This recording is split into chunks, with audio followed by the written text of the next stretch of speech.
পনির দিয়ে তো তরকারি খেলে, তারপরে চপ সিঙ্গারা অনেক কিছু খেলে, কিন্তু পনির দিয়ে যদি নিরামিষ এত সুন্দর একটা কেক তৈরি করা যায় তাহলে কেমন হয় বলো তো বন্ধুরা। আজকে তোমাদের সাথে এই কেকটাই তৈরি করব, কিভাবে আমি পনির দিয়ে এত সুন্দর নিরামিষ একটা কেক তৈরি করছি। ছোট্ট ভিডিও শুরু থেকে শেষ পর্যন্ত আমার সাথেই থাকো, আর যারা আমার চ্যানেলে নতুন আছো প্লিজ চ্যানেলটা সাবস্ক্রাইব করে পাশে থাকা বেল আইকনে ক্লিক করে দিয়ে ভিডিওতে একটা লাইক দিতে ভুলো না।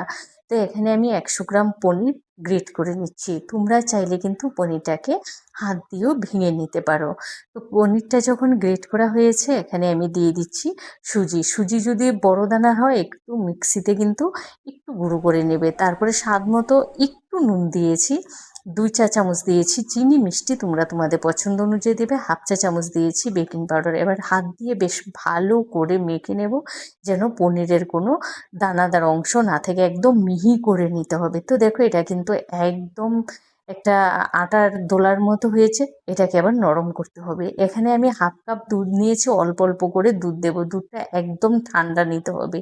দুধ দিয়ে মেখে তারপরে 2 চা চামচ টেবিল চামচ দিয়েছি আমি এখানে পাউডার মিল্ক, এতে স্বাদটা কিন্তু দ্বিগুণ হয়। অপশনাল, না থাকলে নাও দিতে পারো। আর দিয়েছি না টক দই, ভিডিওটা হয়তো কোনো কারণে স্কিপ হয়ে গেছে। এবার ভালো করে মিশিয়ে আমি তোমাদের দেখাচ্ছি এর ঘনত্বটা কেমন হবে। এর থেকে আমি না আরেকটু পাতলা করে নেব, এটা একটু ঘন হয়ে গেছে। তো যে পাত্রে আমি স্টিম করবো সেই পাত্রটা আমি বাটার পেপার দিয়ে নিয়েছি, তোমরা চাইলে নর্মাল পেপারও দিতে পারো।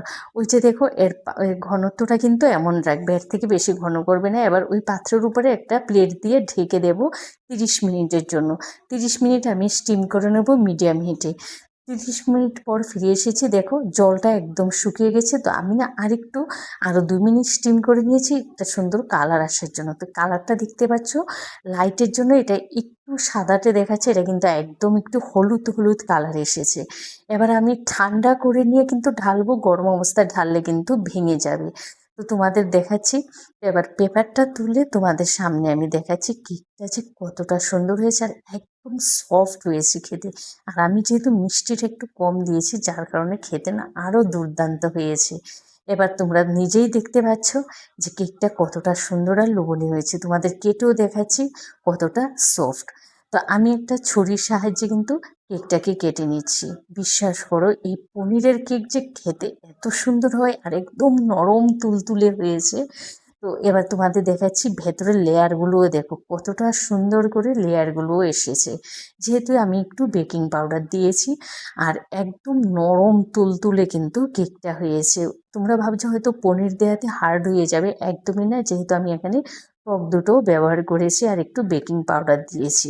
তোমরা অন্তত বিশ্বাস করো এইভাবে খেয়ে দেখো, পনিরের কেকটা খেতে যা লাগে না দুর্দান্ত হয়েছে। ভিডিওটা ভালো লাগলে লাইক কমেন্ট শেয়ার করতে ভুলো না। ভালো থেকো, সুস্থ থেকো, আবারও দেখা হবে নতুন ভিডিও নিয়ে। আজকের মতো টাটা।